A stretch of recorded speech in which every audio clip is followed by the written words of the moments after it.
I hope we'll get started with the Wi-Fi connections and everything. So welcome to this session, which is organized by the Council of Europe. Very much welcome to you all. As you know, cyberspace is not only a space for cyber criminals, fortunately, but also for our civil society and for our law enforcement in order to be able to ensure that we can work, live, interact in a safe space. Cybersecurity and cybercrime are two parts of the same coin. That is two sides of the same coin. On the one side, we all have a responsibility with regards to our own cybersecurity. Companies have a responsibility within that, but once the cybersecurity is being defaulted or attacked, we need instruments in order to be able to counter that. And that's where the Budapest Convention of the Council of Europe and the second additional protocol of the convention come into play. We know that cyber attacks with the COVID crisis and with the war in Ukraine right now have increased tremendously. Our targets have been changed for the cyber criminals. During the COVID crisis, we saw critical infrastructure, not only banks and other infrastructure being attacked, but even our hospitals that were deprived of functioning in times of these horrendous difficulties. Now, the malware attacks have increased, as I said, during COVID and war. This requires an effective response, and that effective response has to come from us all, has to also come from the cybercrime community that combating the cybercrime, but also from the whole of the civil society. And that's what we are here for. We're going to debate together what the input and impact of each and every one of us can be. The Cybercrime Convention is embedded in the values of the Council of Europe, and that is crucial to what we're proclaiming here today. That is, we want to protect human rights, rule of law, and democratic systems. And that's where the Cybercrime Convention finds its place, and the evolution of the Cybercrime Convention through its second additional protocol on electronic evidence, allowing for interaction between law enforcement on the one side and service providers on the other, is one of the key aspects of that. With that, I would like to leave the floor to our experts who are going to lead the discussions here, and of course to you for the interaction with us on all those issues. Thank you. Thank you very much for this these very kind words of introduction. The session that we have planned for you today is effectively going to go in the following way. Firstly, I will be speaking for several minutes about the convention in general and about Article 15 of the Cybercrime Convention. Next, my colleague Marco Cunapo will be speaking more extensively on some of the findings that we have made in some of the countries which are parties to the convention when it comes to issues such as accountability and oversight and so on. And finally, we will be dealing with another topic which is specifically about civil oversight in some of these domains. So I'm familiar, sorry, I didn't introduce myself. My name is Marko Juric. I come from Croatia, University of Zagreb, Faculty of Law. We have been speaking about these issues extensively, and we have had a very fruitful meeting this morning with some of the representatives from Cyber Risk Project. But now we are going into more, I would say, broader and more relaxed area, because we will not be discussing specific legal issues under Article 15. We will be looking more into the general scheme of the things and what we are trying to achieve here. So to put it very briefly, what Article 15 is about and what actually the Convention on Cybercrime is about when it comes to investigative powers is balance, in my opinion. So what we are trying to do is to balance the needs of the law enforcement on one side with the needs of the privacy, of the personal data protection, of the freedom of expression, freedom of assembly. As my colleague has mentioned before me, the values of the Cybercrime Convention are actually the ones which are the values of the Council of Europe in general. And hence, there is no real choosing between the two. In our opinion, at least my personal opinion, we cannot choose between the security and personal data protection and privacy. We cannot choose whether to apply some of these procedural powers or not. They are there, they need to be present there. But what we can strive to achieve is actually to implement them in a reasonable manner, in a proportional manner, which will preserve the civil liberties which we hold so dear to the widest extent possible, but at the same time, which will enable law enforcement authorities to investigate and to prosecute criminal offenses successfully. I'm very glad to notice that we are receiving much more participants now, so I'll maybe just give them 1 minute to take their seats.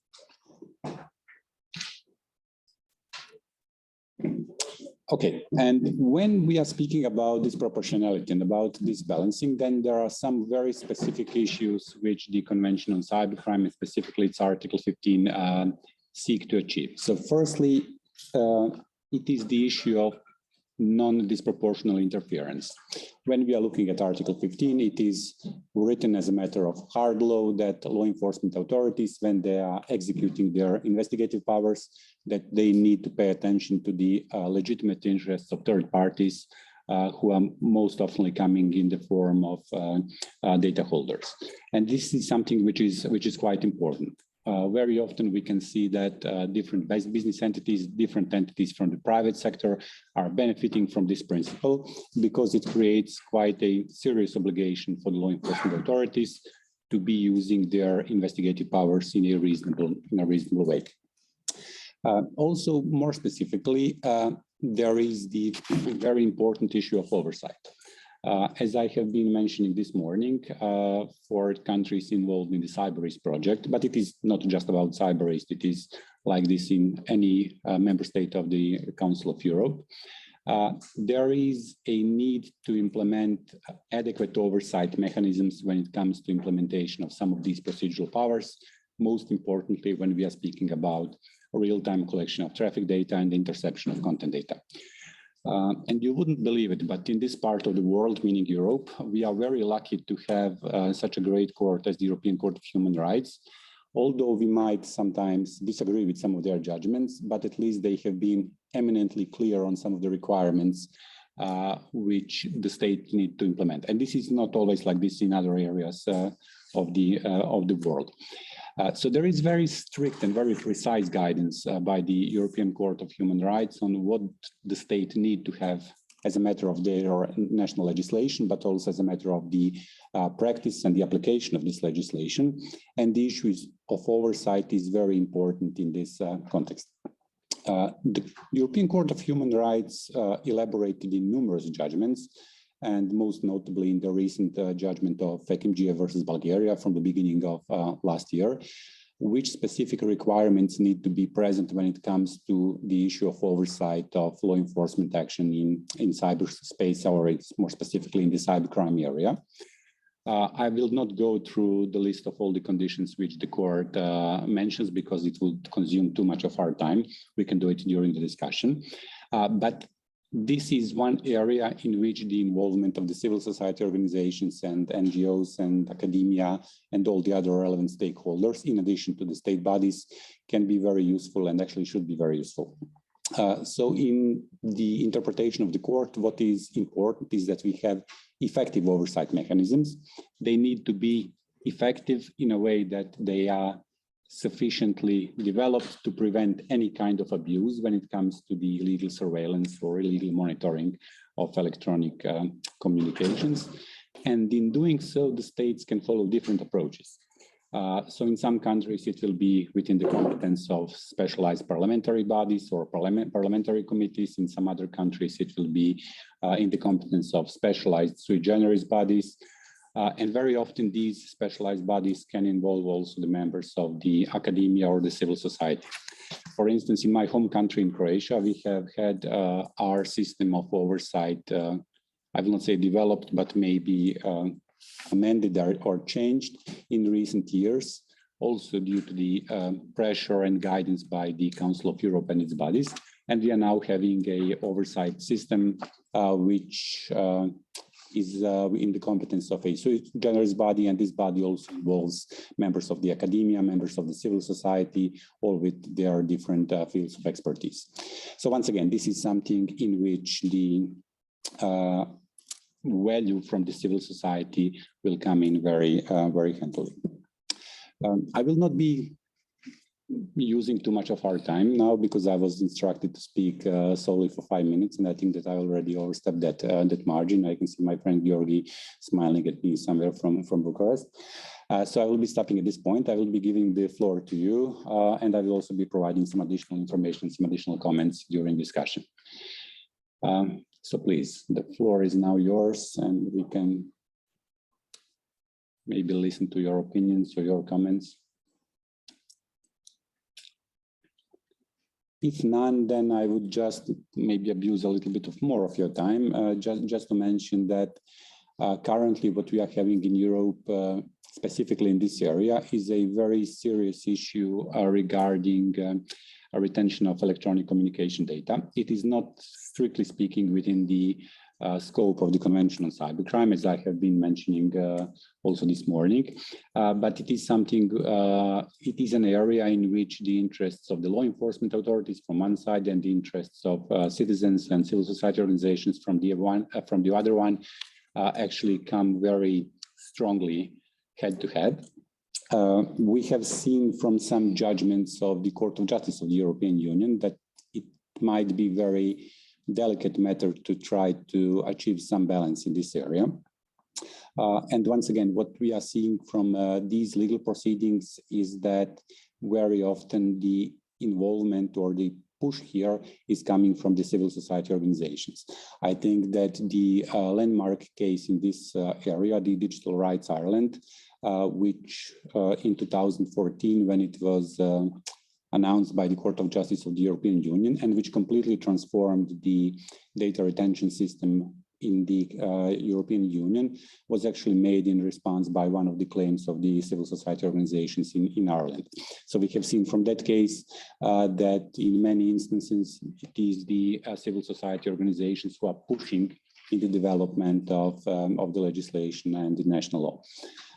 And also we can see that the same approach is being used in some other areas of law. So in the field of personal data protection legislation, we see from activities of the group noib.eu, or more specifically by the gentleman Maximilian Schrems, who is very famous in that area, that the push by the NGOs or the civil society organization is actually able to sometimes change some things which have been set in legislation for years. So, for instance, the whole issue of personal data transfers between the European Union and the United States have been reformed completely, not due to the fact of, not due to the actions of the state organs, but due to the very serious push and advocacy by the civil society organizations and the NGOs. And once again, it is something which should be like this. So I think that we should encourage this. I think that we should promote this.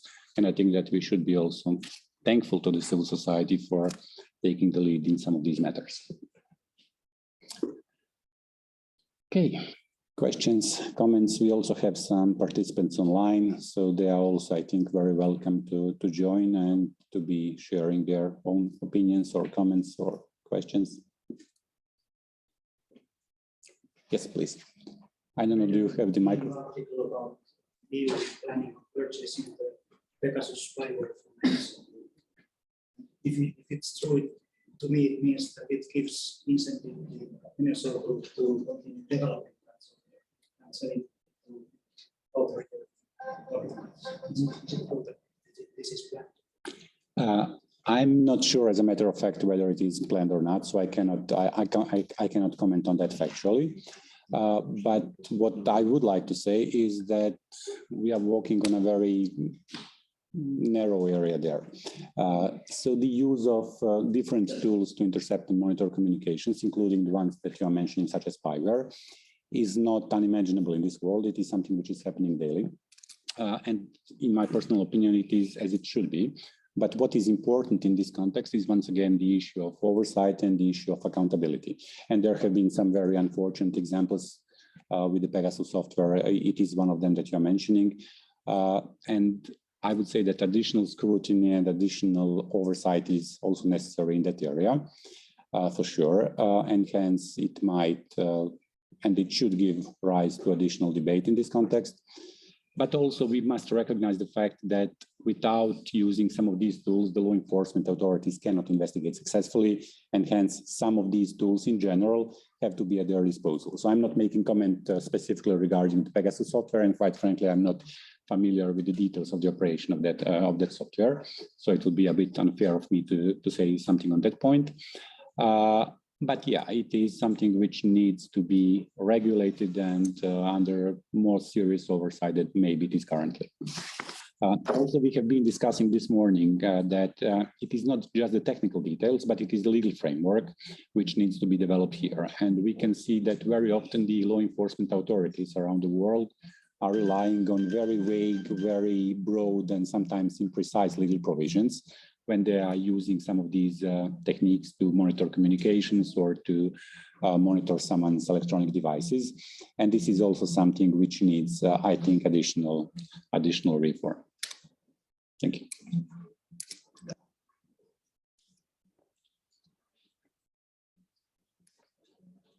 Okay, any other opinions?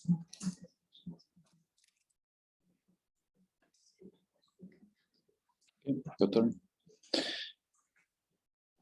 Okay, if I may, then I could just continue. My name is Marko Künnapuu. I come from Estonian Ministry of Justice, and here actually I would also like to talk about a little about the so-called cyber barometer study actually that was conducted by the Council of Europe. The preparatory work started in 2021, and the reports were finalized in 2022 in January. First, just to explain actually why there is a need for such studies, such reports. First, I think it's of utmost importance that governments, decision makers, policy makers, they need to know actually what is happening in the country.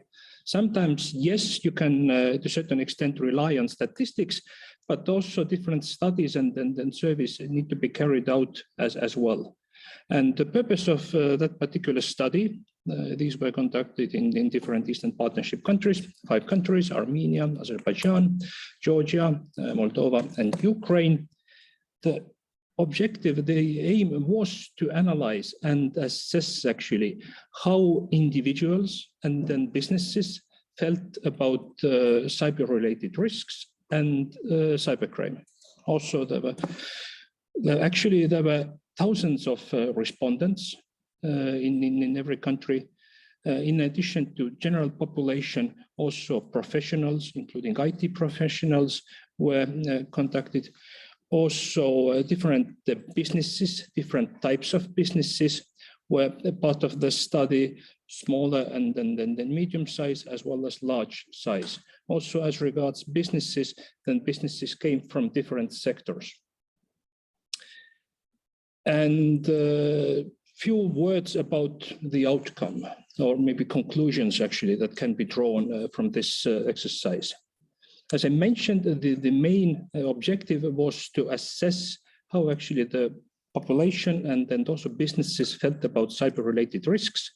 What were the concerns, expectations, what kind of cyber incidents or cyber crimes were considered as the most serious ones for them? What kind of, let's say, steps or maybe countermeasures both individuals and businesses took in order to protect themselves? Also, what was the overall impact? And also maybe questions, suggestions also for the government and then policymakers. Because I think the reports, to be more precise, actually identified several gaps, several challenges, and then also proposed some additional activities, additional way forward, how to improve the situation, how to make cyberspace, let's say, more safer for everybody, and what to do with all these concerns and expectations.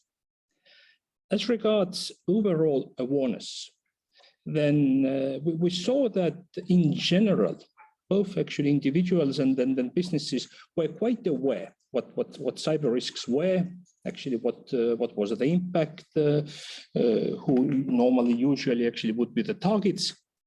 But when the questions went more into details, then there was kind of, let's say, gap or discrepancy, because everybody had heard about phishing, ransomware, DDoS attacks, and so on. But actually, very few actually know what these terms, what these definitions really meant. Of course, actually, they finally understood that, okay, that was this, and then this was that. But still, actually, there was some sort of, let's say, gap. So, and then first, I think one of the first conclusion actually that we were able to draw was that we definitely need to pay more attention to awareness raising. Awareness raising, training, educating not only individuals, but also officials, private sector entities. Special attention should be paid to more vulnerable groups, such as children and elderly. Because also from the information, from the responses, we saw everybody confirmed that these vulnerable groups actually suffered often most. While actually it was a bit disappointing that, let's say, to a large extent, both individuals and businesses, they didn't do much actually to protect the computer systems, the data. Often actually they felt that I wouldn't be targeted by cyber criminals. But often actually these perception, let's say, came out that it was false. Because still actually we saw that often actually these ordinary individuals, also small and medium-sized businesses, they also actually were targeted. And unfortunately then they had to just learn from their own previous mistakes. And of course then they started to, let's say, use additional security measures to protect the data, to protect the devices, and so on. Also, when we analyzed responses from businesses, from companies, then also we found out that there was quite a huge gap between large companies and small and medium ones, because often large companies actually, they were in a far more better position because they had a bigger turnover, they had bigger budget, they were also able actually to hire dedicated cybersecurity teams and experts. And as they had experts working for them, then also different protection measures were used. Unfortunately, for small and medium businesses, often that was not the case. Also, we saw that there was very low level of awareness, actually, what can be done to prevent these cyber risks, to minimize, and actually what to do in case of cyber incident or cyber crime. So therefore, again, there were concerns, expectations that governments should be more open, because governments have a lot of information on what is happening, what are the overall cyber risks, trends, different cybercrime typologies, and then so on. Sometimes this information is being shared publicly and then can be accessed easily. People actually can go online and then find information about threats, not only about threats, but also guidance, guidelines, what to do, how to behave online, and then what to do so they wouldn't be, let's say, victims of cybercrime. Again, we also saw that in some instances there were problems related to reporting, because I think it's the problem not only in the region but everywhere, that often cybercrime remains not reported, unreported. And again, governments should do more in order to, say, raise trust, to make reporting more easier, to use dedicated hotlines, online platforms, and so on. We also saw that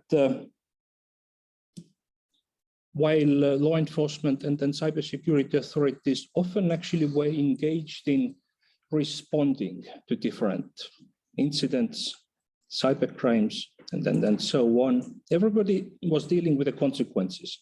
But at the same time, less attention was paid to prevention, prevention, let's say, providing information to citizens how to behave and what to do and what they shouldn't do, promoting culture of cybersecurity, cyber hygiene. Unfortunately, often actually we found that this part was to a certain extent missing.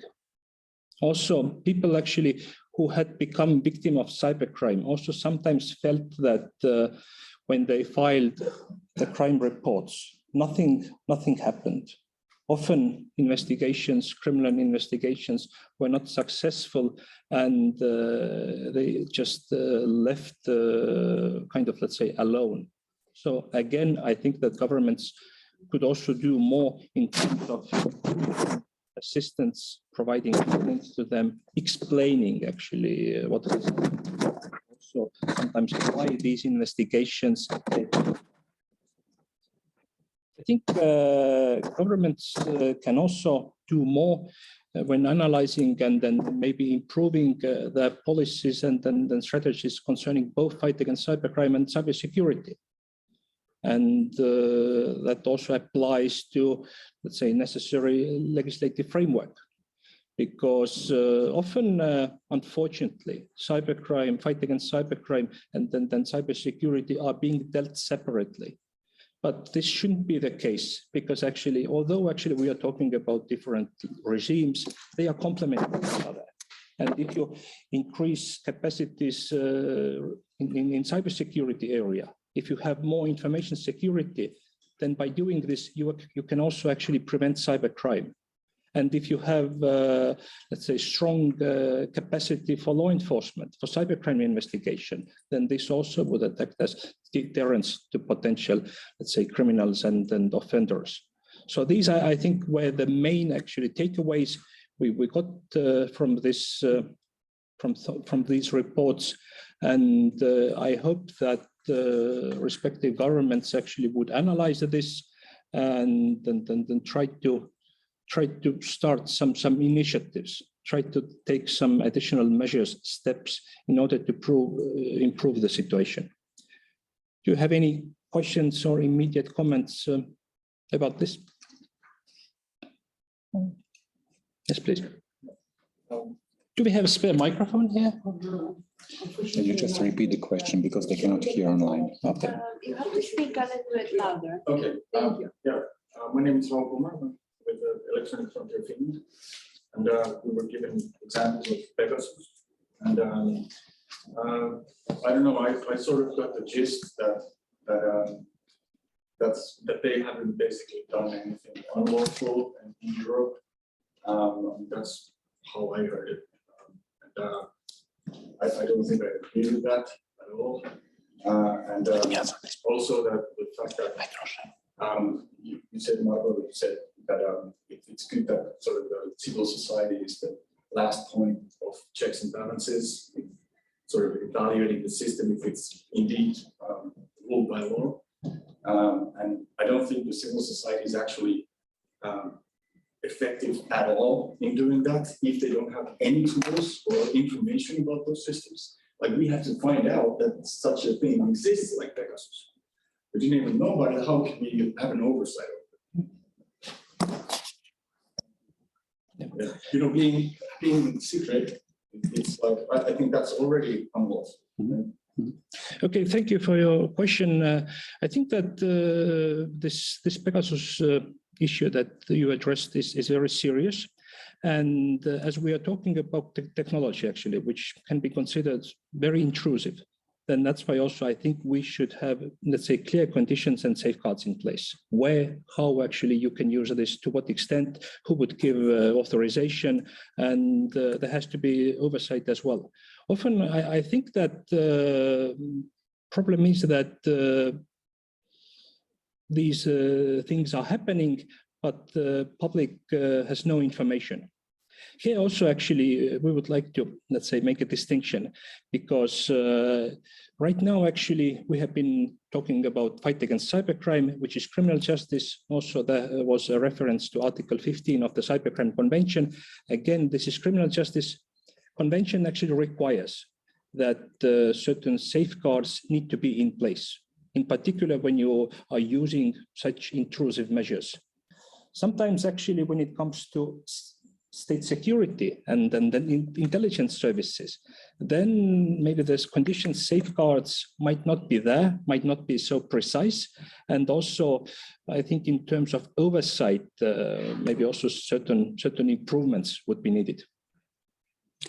Yeah, also, if I may add and maybe clarify a bit, because I think that we are on the same page, but maybe I did not communicate sufficiently precise. So regarding Pegasus, I'm not saying that it was illegal or not illegal. I do recognize that there was a lot of issues there, specifically with that software and with that company, and that it was misused in some countries. So there is no denying that a lot of wrong things has happened there. My argument from the legal perspective is that the use of invasive spyware for law enforcement authorities, and also not only in investigations, but also in the national security and intelligence area, cannot be avoided. So we cannot, I think, live in a world where authorities would not have some of those capabilities, or maybe we could, but that's another story.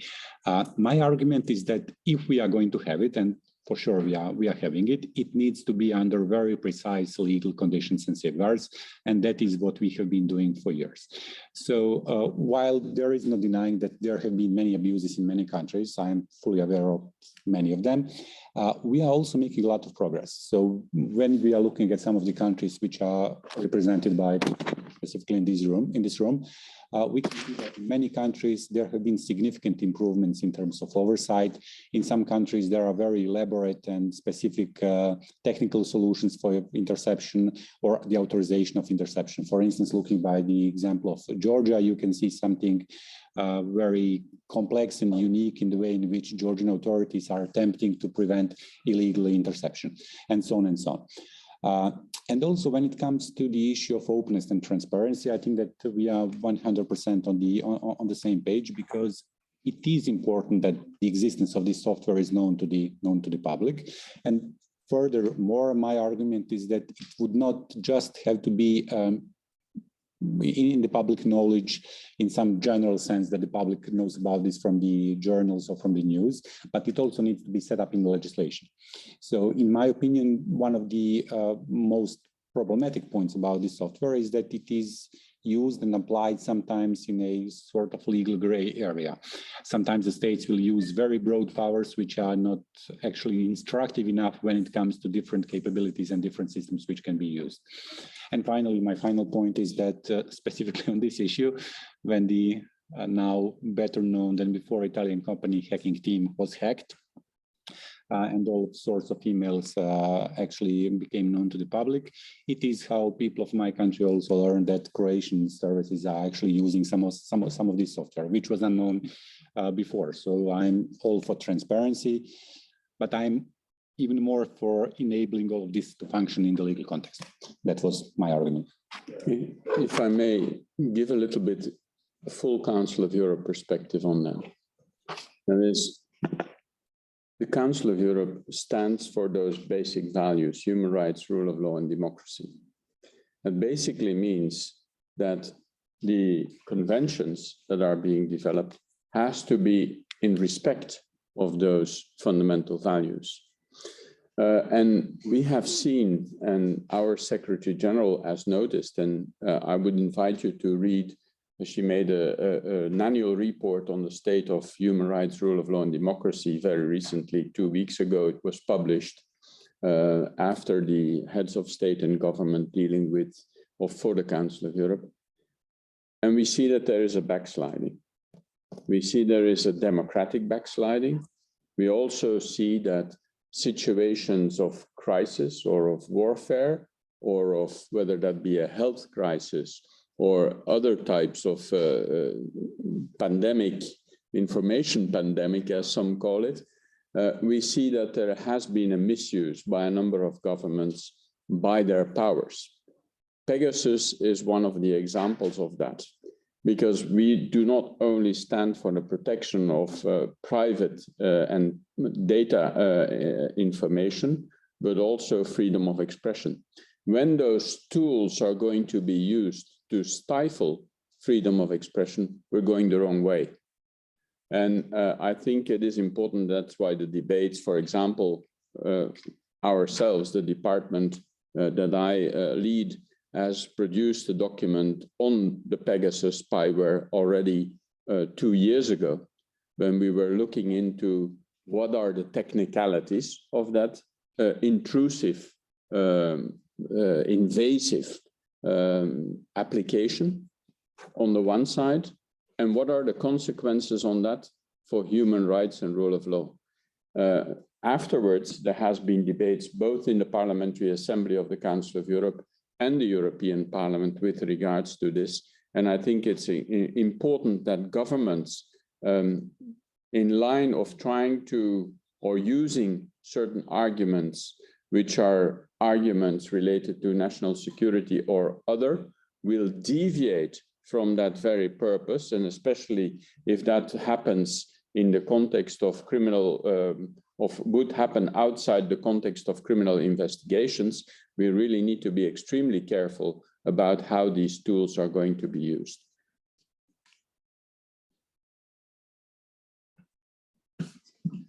Yeah, so is there any, like, talked about sort of when the law enforcement takes new tools, starts using new tools, could it be possible that the public was actually told about that? Like, you wouldn't actually have to give sort of the exposing details that would totally prevent using these, but it'd be great to know that such a thing was abused. Like, and for example, like, you don't need to give such critical details about these programs, but for the oversight purposes of that, I think, for example, knowing the numbers of false positives would be really nice to know. Like, is this being used proportionately? Like you say, that's a very important part of your job, is to be proportionate. And so if you're getting 999 false positives out of 1,000, doesn't sound very proportionate. Yeah, I mean, you are right about that. I mean, I'm not familiar with any state in which the country is actually proactively explaining to the public, to citizens, which specific technical capabilities they have when it comes to the intervention or the use of spyware or so on. But what we know from the rule of law requirements, and specifically from the guidance of the European Court of Human Rights, is that it should be reasonably clear from the legislation which type of secret surveillance powers can be used in specific circumstances. So I think that it should be clear to the citizens by reading relevant legislation, at least, whether their telephone communication can be intercepted or whether someone can penetrate their electronic devices and pull data from those. And that, in my opinion, solves a lot of these issues. And the second issue about statistics, or to put it more precisely, about different indicators which show that the system is functioning in a good way or in a bad one, is something which is being done to different extent in different countries. So in some countries, there is very detailed reporting, for instance, on the interception. You can find out statistics such as the number of requests submitted to the courts, the number of the requests which have been approved by the courts, and so on and so on. And actually, very often, very meaningful conclusions can be made on the basis of these. In some countries of the Council of Europe, for instance, the European Court of Human Rights noted that there is like approval rate of more than 99% of the interception requests. And of course, the conclusion was that the courts are not doing proper scrutiny, and so on and so on. And I think that one of the requirements of the it is not the European Court of Human Rights, but it is a recommendation from the Venice Commission, is that these oversight bodies also communicate to the public.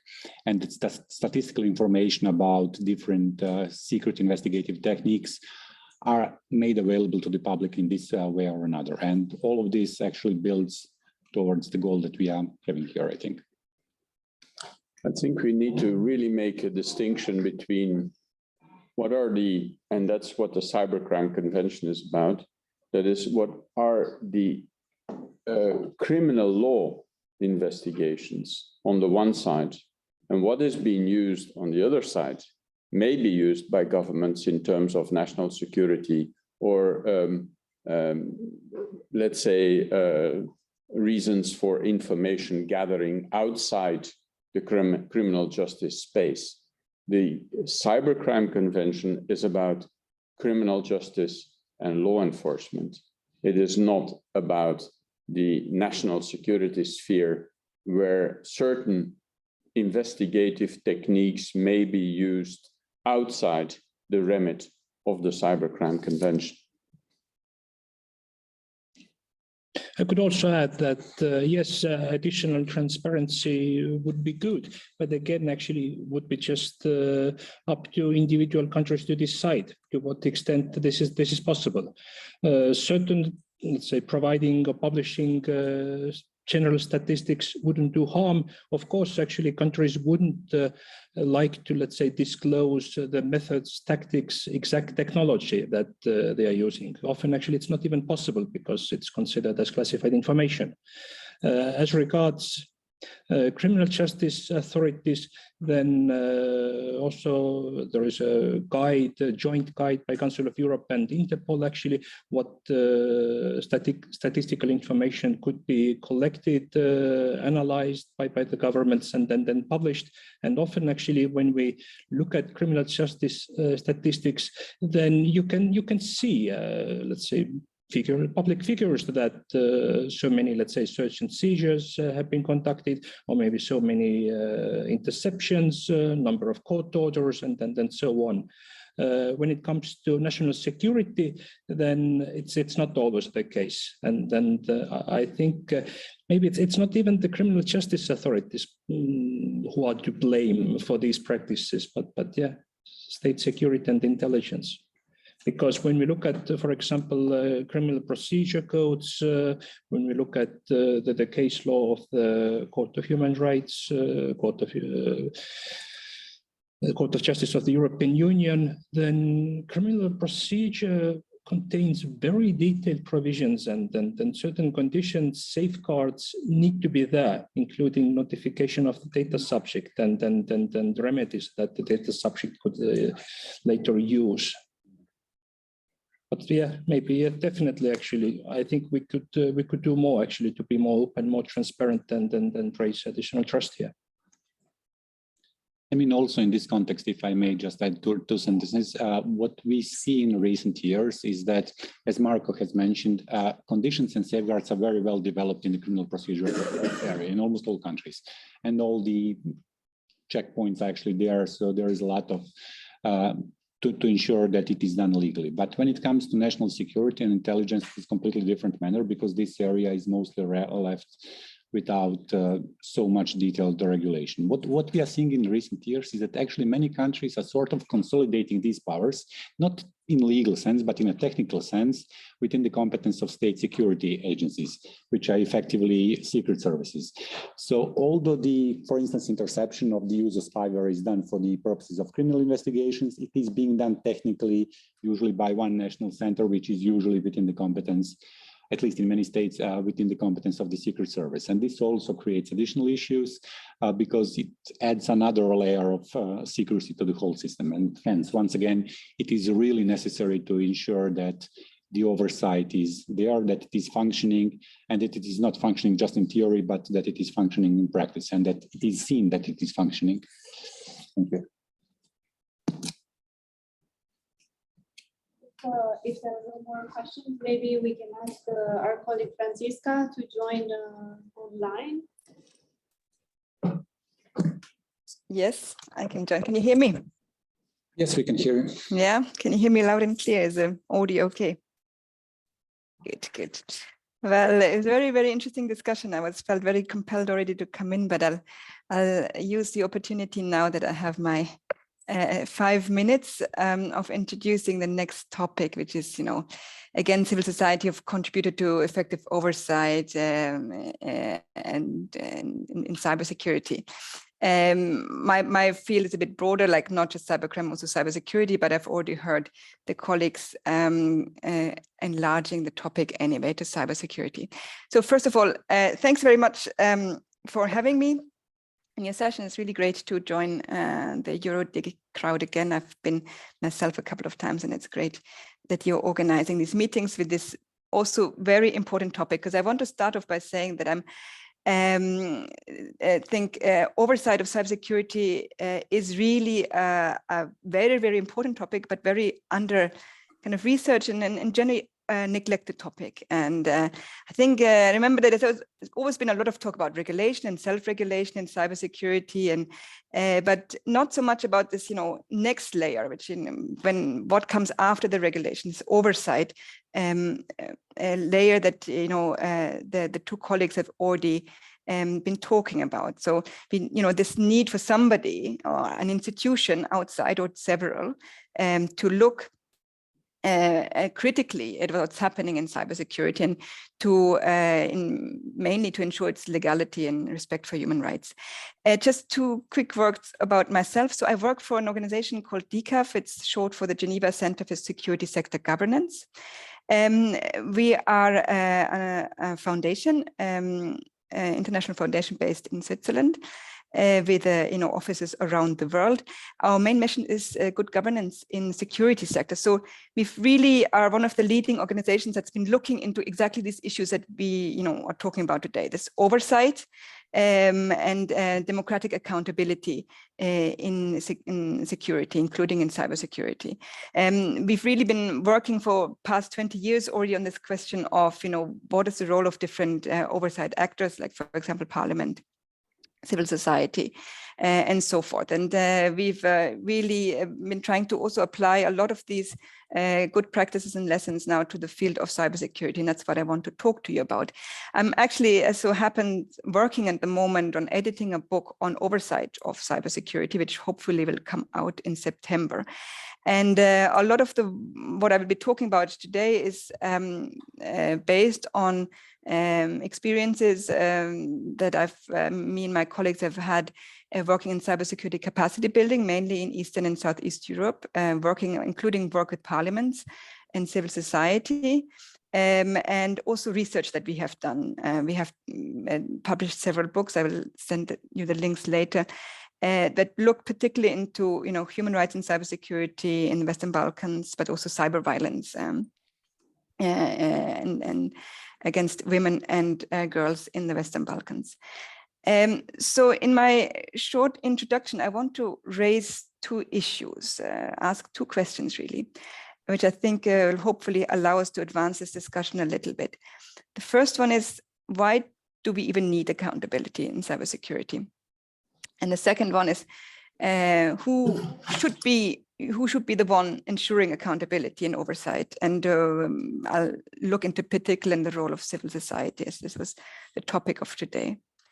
So the question about why accountability, why is it important? And the colleagues have, I'm basically just summarizing what the colleagues have already said. And they have been, mentioning, of course, this importance of ensuring legality of what those cybersecurity providers are doing.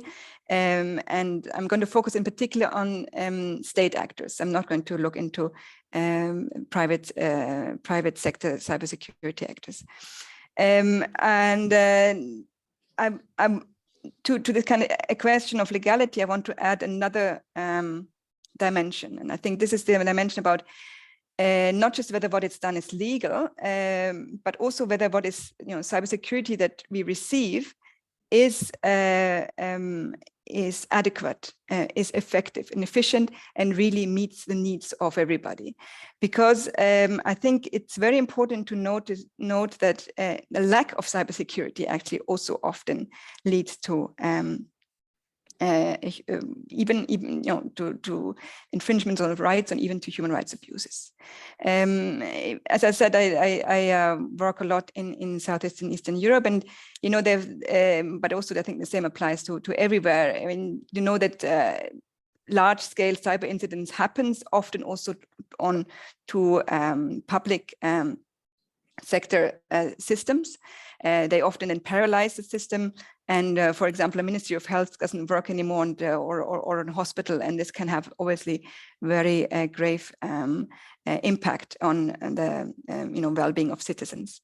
Then we've all heard of these cases where, as a result of an incident or an attack, and large scales of data of citizens were stolen, and the privacy of these people was compromised. So I think we really need to get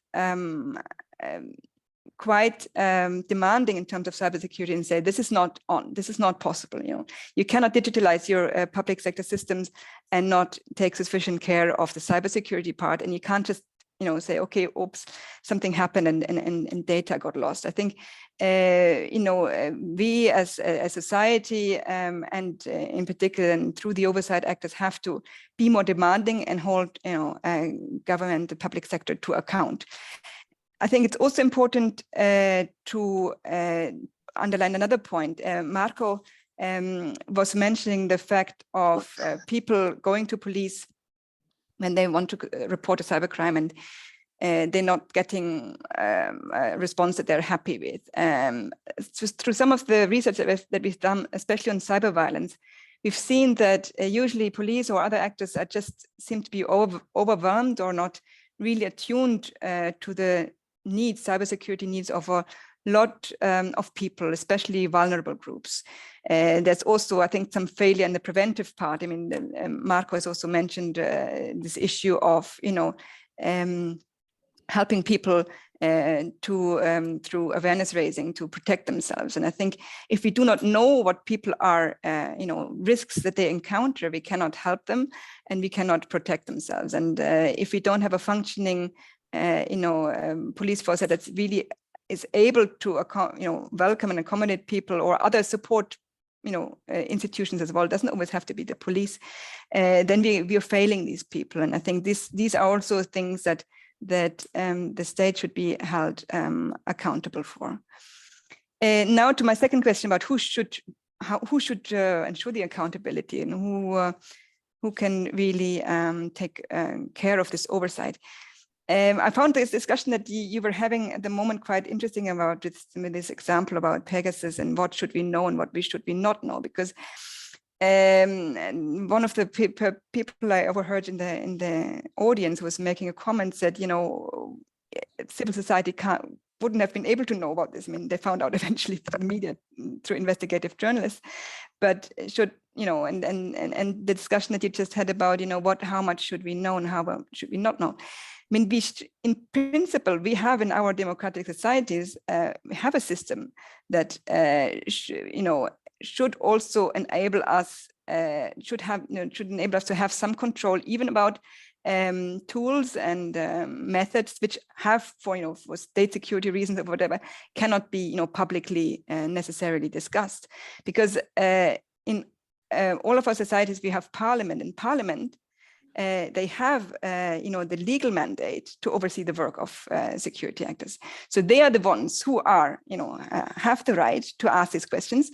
They can call on, government to either give them regular reports or specific reports when there's an issue of specific concern. They can call, do inquiries, and they have the power to call any any minister, any kind of police director of police, to speak to them and give them the relevant data.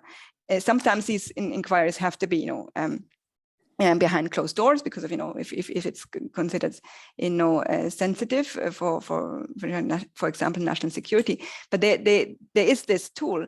But unfortunately, in cybersecurity, Parliament so far has been, throughout Europe, I mean, there are some exceptions, but has been very not very active at all. This study that we are going to publish soon will have some case studies from countries like Germany or Switzerland or the UK, where they have been a bit more active. But in general, I think parliamentary committees seem to not be aware or not wanting to deal with cybersecurity, overwhelmed. Topic is too complicated and too complex, and maybe they also fail to make the link with, human rights. There's another level of oversight, which is less powerful than Parliament, but still has quite a few powers, which are independent state bodies. These are the bodies like National Audit Office or ombudsman institutions.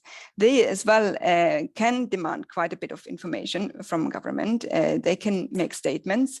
They're usually more, let's say, political statements, but still they have power. They can bring cases before the court. In some countries, independent state bodies can also instigate down legislation, changes to legislation.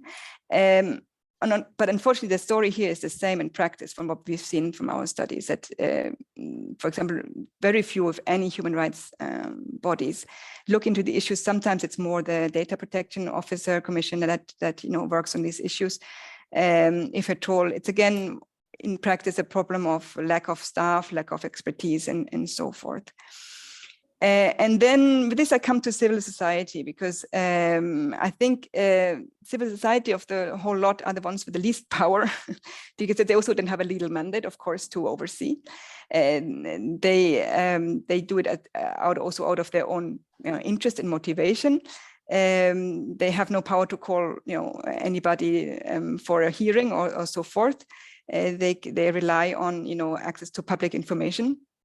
So their task is very difficult, but I think there's a lot of potential and a lot of great importance in their work, because first of all, usually you have a lot of think tanks, for example, working on these issues, meaning they have the expertise, they have the time to do the research that they need to do on a complex subject such as cybersecurity. And they also, what is also very important, at least some of them are in more grassroots organizations, so they're also very attuned to what are the actual cybersecurity needs of different parts of society. So they're maybe more likely to think a little bit outside of the box and to raise these issues for public discussion. And also, given that, as I said, in practice at the moment, at least, Parliament and independent state bodies don't do much in cybersecurity, I think that we are relying at the moment very much on civil society to bring up these issues. We at DICAF, we've worked a lot with civil society organization think tanks in the Western Balkans. We've even founded a research network. I will post some of the research that they have done just for your information. But I think one of the first recommendations that I would have is, to really have more support for civil society, train them as well in, getting more knowledge on cybersecurity and the link with human rights, and also obviously financially and otherwise support them. So just to conclude, I just want to say that, we really need to become more demanding of the level of cybersecurity, especially the cybersecurity that public bodies need to have to ensure digital services. We need to obviously be better aware of potential human rights abuses that cybersecurity actors might be committing, those in the public sector, or any kind of misuse of power, but also be really critical of a lack of cybersecurity that we have, and we need to have the data and really understand these issues. And I think having definitely civil society, but potentially eventually also Parliament and independent state bodies looking into these issues and bringing these issues out in the open for discussion are very important for our democracies. Thank you very much. I'll stop here.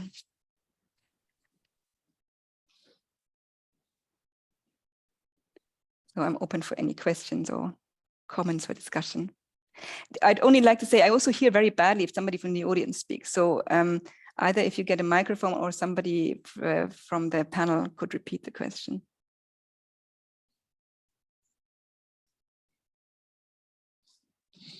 Do you want to come here maybe?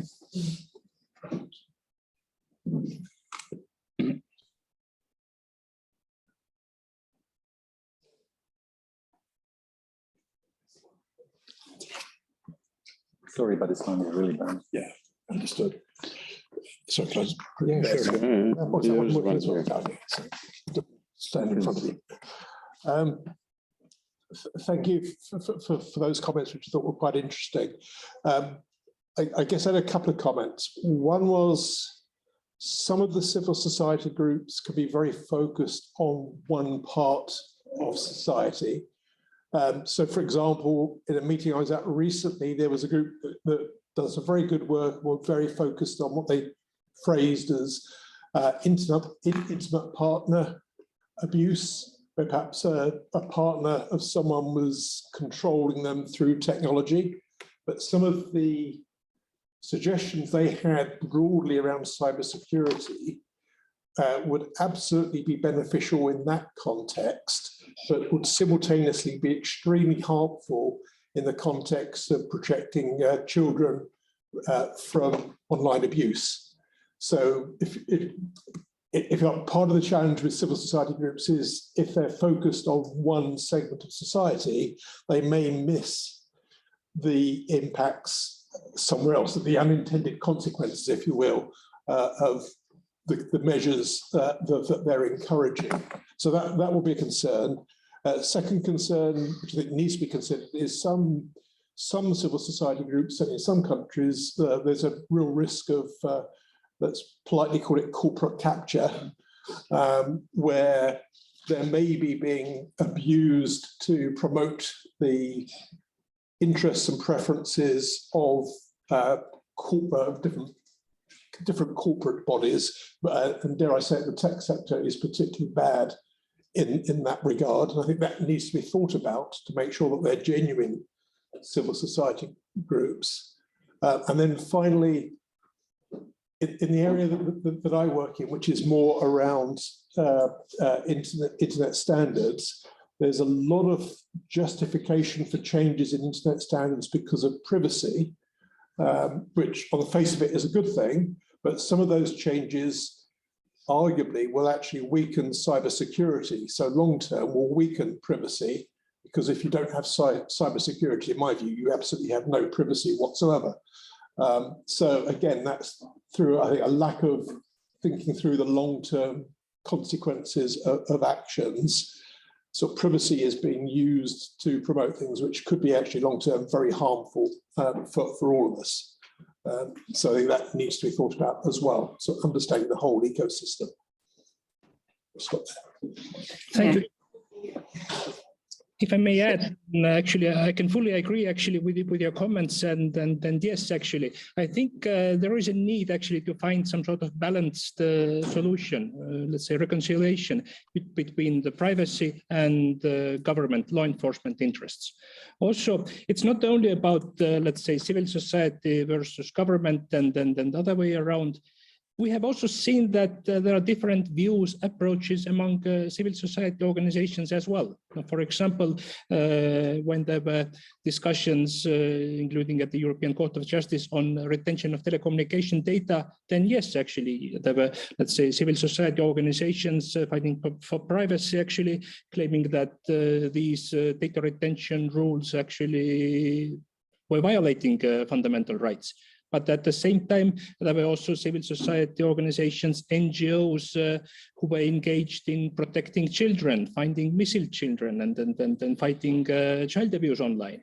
And then, yes, if you just deprive data, then yes, actually, you can, to some extent, increase privacy, let's say protection of let's say private life, but at the same time you wouldn't have information needed to investigate these incidents, investigate criminal offenses, and provide protection to those, let's say, who suffer from that. Maybe if I can just come in here, also to react to the comment of the gentleman. Yes, exactly. I think it's not at all a suggestion that civil society would replace other oversight or actors, or that civil society would have a role where they would be policing government actions or government policies. Civil society are one element of the oversight, let's say, spectrum. And as I said before, they also, it's the parliament that has the legal mandate to do the oversight and to comment on that. Civil society contributes to that. They also, and I also completely agree with, for the reasons that the gentleman has mentioned, also the question of legitimacy, who, they are obviously a lot of, them are have good intentions or whatever, but it's not what is their legitimacy? Nobody voted for them. but I think it doesn't. We shouldn't underestimate the potential that what their research, what their other work, their advocacy can contribute to the conversation. And I think it's about having a conversation. The conversation then still needs to be managed, and that's I think why it's also important to provide enough platforms for civil society to share their findings and their opinions with others, and then hopefully have a wealth of opinions and a wealth of findings. But that's not the end of it. Then you have to have a platform. And then, for example, the question is, let us change legislation, then it's still, the government and the parliament who are working on the legislation, who are passing the legislation. If it's a matter of, uncovering abuse, it's not the civil society that decides on that. What they can do, for example, is do some strategic litigation and bring cases together, and then bring them still to court. So it's the court that decides. We have all of these mechanisms in place. Civil society just adds to the conversation.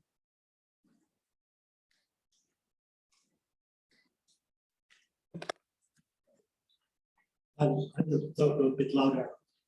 I'm worried about this new EU law proposal for fighting child sexual abuse. And everybody can agree that the goal of the law proposal is good. But I think that the method that is being planned is totally wrong.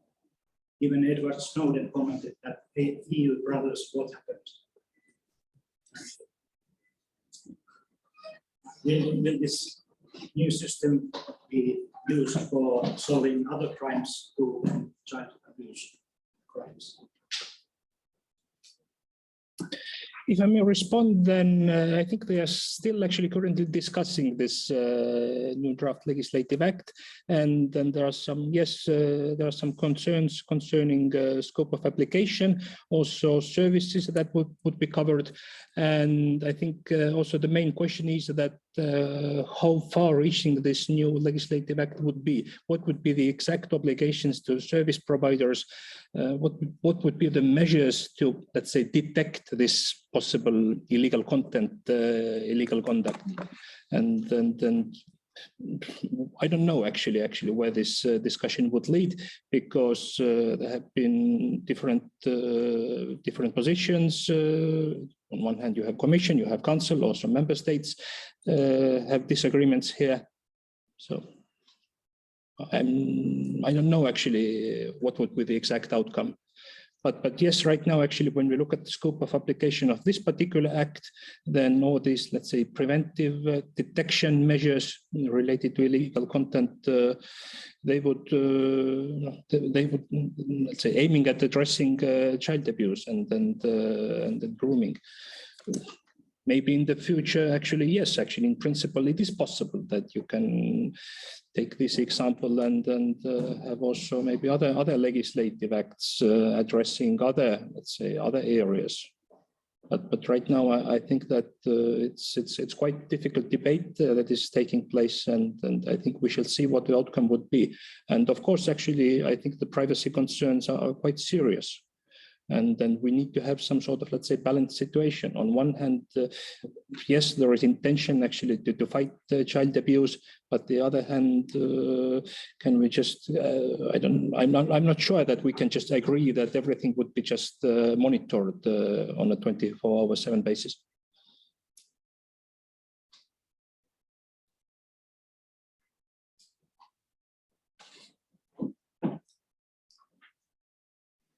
Have any other questions or comments? We'd be happy to.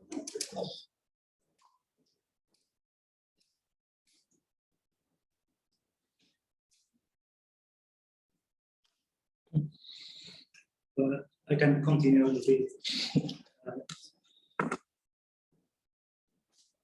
To me, it just means that all EU citizens will be kind of under surveillance, and the child predators will just go deeper into it. And it just lessens the privacy of own citizens.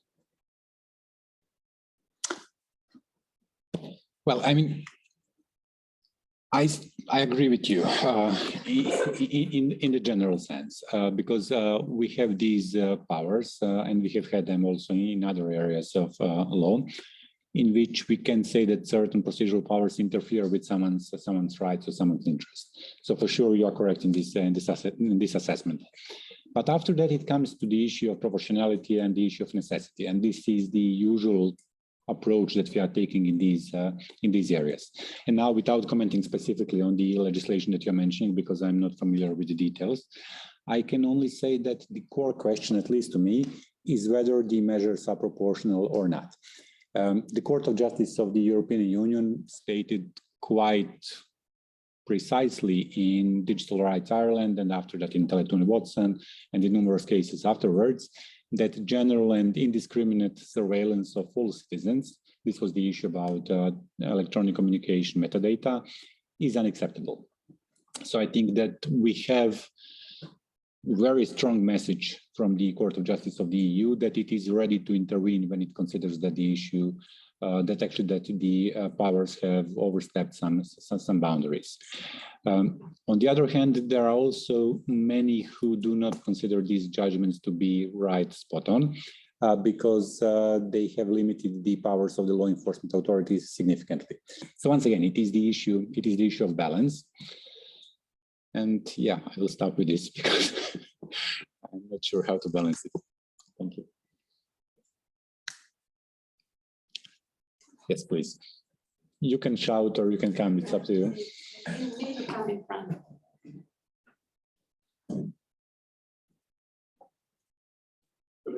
Yeah. Sorry for this, but we also want to make it understandable to our colleagues online.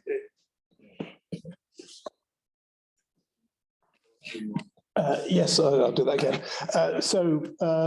Yeah, my name is Andrew Capling. For this specific question, I'm a trustee of the Internet Watch Foundation.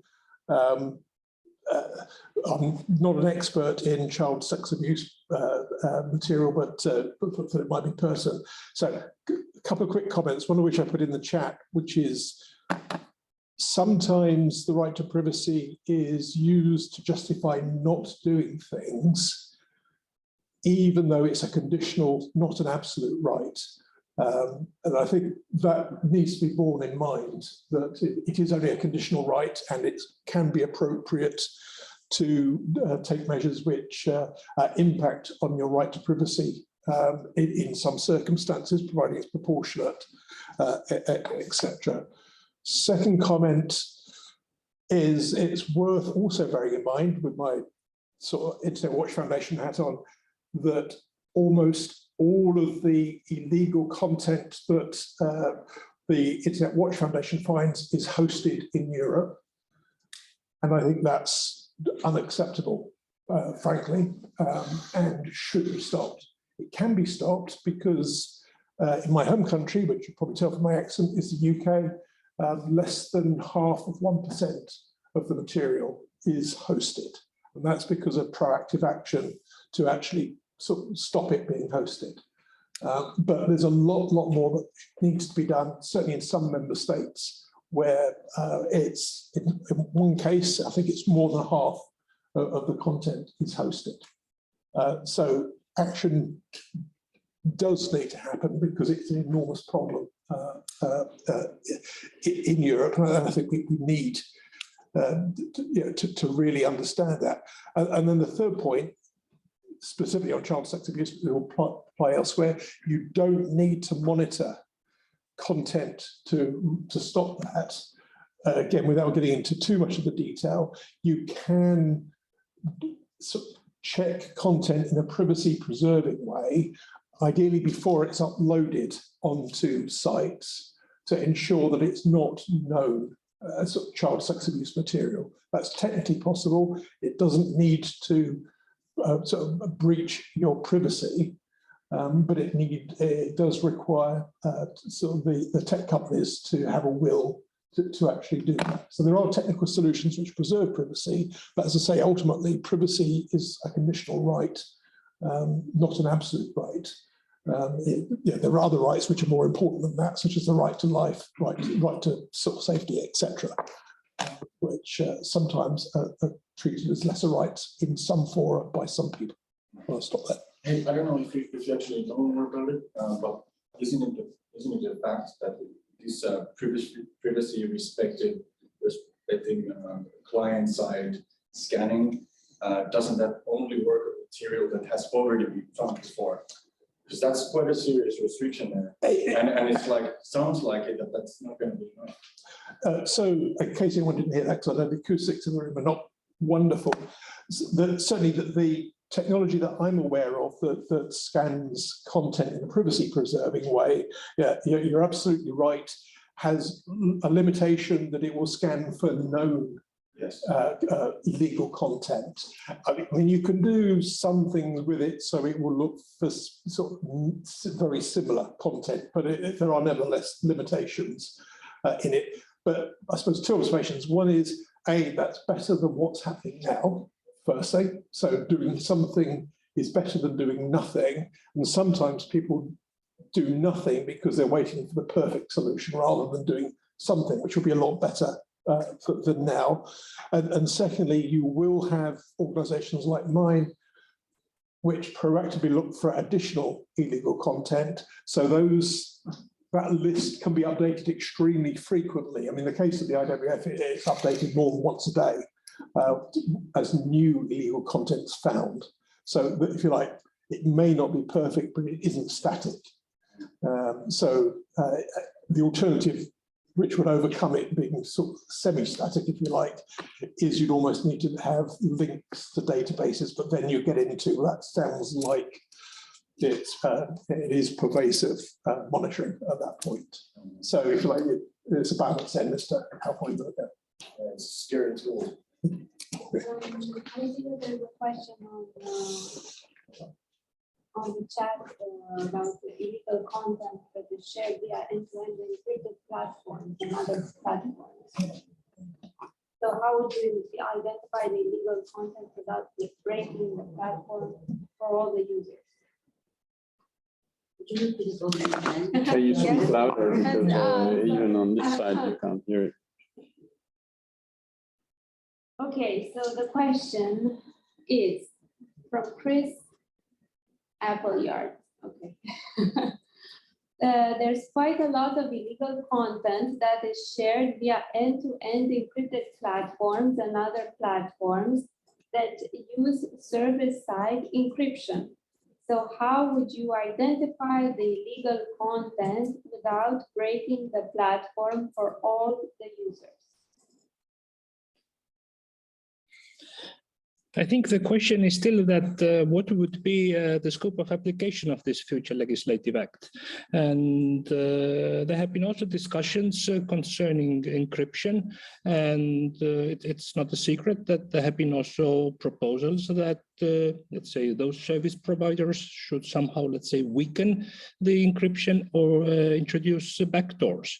But again, there is no agreement, there is no compromise, because there is also quite a, let's say, large community, including IT community actually, who is and then who would be also in the future against these kind of backdoors, because actually if you break encryption, if you undermine encryption, then also actually you would also undermine the overall confidence to, let's say, cybersecurity and then these services.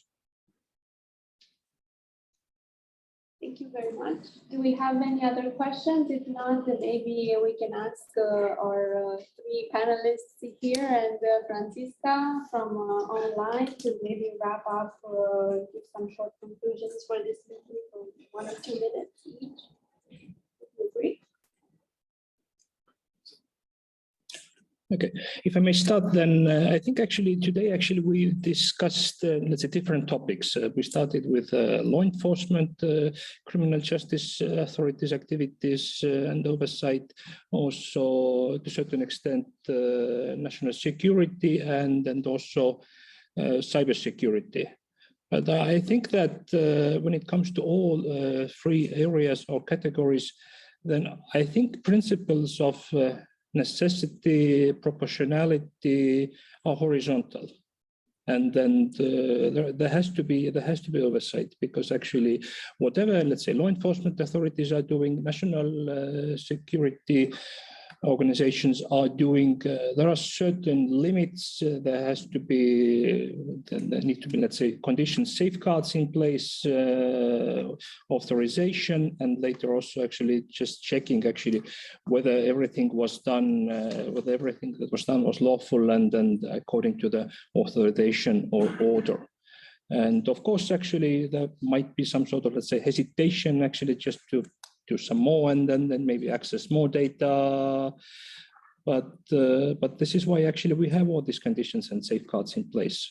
If, again, actually, when we talk about criminal investigations, criminal proceeding, then if just the production order to obtain data is considered sufficient, then definitely search and seizure, interception, real-time interception of communication wouldn't be proportionate. And then that's why it would be unlawful as well. And I think that would apply to other areas we have been discussing here as well. Yes, I think I have the same message. So it seems to me actually that the most important thing here is not to be thinking and discussing things in terms of absolutes. So we have privacy, which is inviolable on one side, or we have some other interest on the other side, which takes precedence in all circumstances, because this will only lead us to a very poor solutions. I think that we have been developing our human rights laws and human rights principles and frameworks for decades now. And they have proven themselves to be quite resilient. So when we are looking at the development of, for instance, conditions and safeguards for interception, the court has been developing them for decades now, and they are functioning in practice. They have proven themselves to be functioning, to be working, and hence I think that actually that we have the necessary tool and the necessary principles which we can tweak a little bit and maybe just to adjust them to new circumstances. It will be challenging for sure. So issues such as end-to-end encryption, how are we going to deal with this? Quite frankly, I don't know. I'm not sure how we can deal with these issues. But in the end, I think that we have the necessary methodological framework as to how to deal with this issue. And it is, as my friend Marco, we always come in pairs, the two of us, as he mentioned, it is the issue of necessity and proportionality. So always we are coming back to the same legal principles. Thank you. Do you have Francesco? No, Francesco. Francesco, do you want to jump in? Sorry, you're online, so we are. Yes. So I'll just join you and support in everything that the two of you have already said. I think we have to be. Marco, you were mentioning how the courts have done quite a bit of work already in handling these issues. I think more needs to be done by other actors, by oversight actors such as the ones that I mentioned, Parliament, and independent state bodies, and also civil society to step up really and to put cybersecurity issues on their agenda and deal with it. And as I said, when we talk about oversight actors, I just want to emphasize again, we need to really be clear about roles and responsibilities. They are, it's a wide landscape of oversight actors. I think one of the most important ones, our Parliament, civil society can raise issues, they can provide the data, and provide some material that needs to be looked into and issues of concern. Independent state bodies, but especially Parliament, they have the power. They have the power to really do something about it, to also raise it at political level. The courts then come in if these are issues that need to be dealt with. Need to be adjudicated. So I think we have all of the pieces there that just need to be used, and we need to understand their roles properly. I think that's the most important message I would say. Yes, I think at the start of the discussion, we maybe immediately again went outside the scope of the law enforcement action in cybercrime and focused already quite a bit on national security issues in the application of certain invasive and intrusive applications online. But let's just recall that the Cybercrime Convention actually seeks to ensure the protection of those fundamental rights and freedoms in the context of the convention itself, and invites its member states and its parties to outline and to ensure that in their domestic legislation, these rights are guaranteed. And hence the necessity of those member states, of those state parties, to ensure that those fundamental values are safeguarded in relation, for example, to the procedural powers used in cybercrime investigations. And therefore, the major issue that underpin the implementation of the convention, as well as the overall efficiency of the cybercrime investigations, is the level of trust, the level of confidence, the level of accountability and transparency that state action against cybercrime enjoys from the general public and the private sector. That means indeed a non-disproportionate intervention. That means indeed oversight bodies which are there to ensure that this is taking place in a proper way. Thank you. And with this, I would like to thank you all for attending, both here in presence and also online. Thank you so much for having come here so numerously in the room, but also I see that quite a number of people are connected online, and thank you for attending, and I wish you a very good EuroDIG, because this is actually one of the pre-sessions, and that we will start with the overall introduction and plenary meeting in a few minutes' time. So thank you very much.